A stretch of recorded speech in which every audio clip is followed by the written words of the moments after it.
We look this week at number 2 in our series on prophecy, illusions, images, symbols, and this one's the Genesis foundation. And you might say, well, what has Genesis got to do with prophecy? That's not a book we often turn to when we're doing prophetic studies, but it is significant. I'm glad we do this because the basic point is that if we don't understand what went wrong in the beginning, we don't understand God's acts in history, and we don't understand how he's going to resolve it in the future. So it's important to go back to Genesis, and we're given some verses there also in Isaiah, John, Revelation, 1 Corinthians, and so on.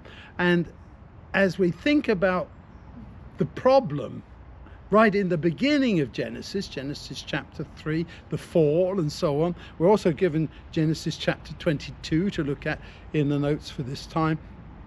We have to look at this and say, okay, prophecy is God speaking to us as he deals with the sin problem. Maybe that's a good way to summarize what prophecy is all about.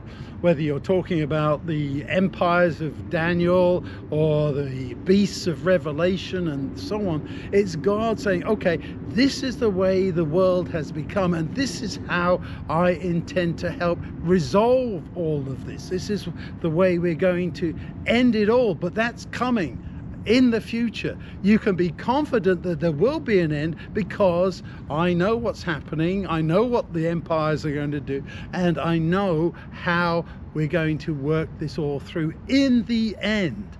Yes, there's going to be problems that come up. There's the persecution of the saints, the rise of apostate Christendom, the various images of the beast and so on. But it all goes back, as Thomas Carlyle said, the first sin in our universe was Lucifer's self-conceit.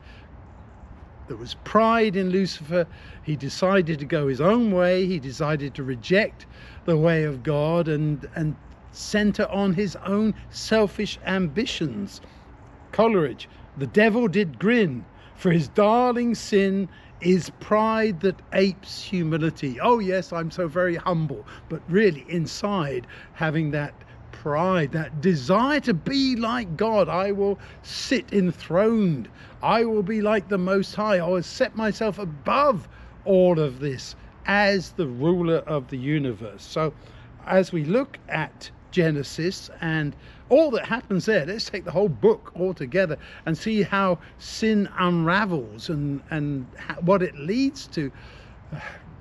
Almost immediately you have a murder. I mean, it's incredible when you think about that God created Adam and Eve as perfect human beings, and yet almost immediately the older son kills the younger son. And that sums up for me the evil nature of what sin does to us when we let it fester inside, when we allow it to take control.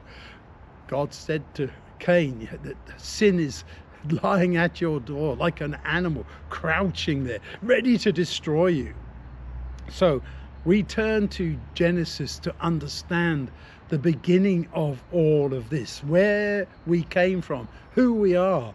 We are not the product of some protoplasm through evolution and so on. We are created by God in his image. And as we understand that, as we look at God's creative ability as he made us and how we are not meant for this world, as I think it was C.S. Lewis said, if you find that in this world you feel like you're not made for this world, then you weren't made for it. This is not something that you were designed for. We were not meant to be living in this world of sin and evil, of suffering and pain, sadness and so on. We were meant to be living in a wonderful place together with God, and God is trying to bring us back to all of that.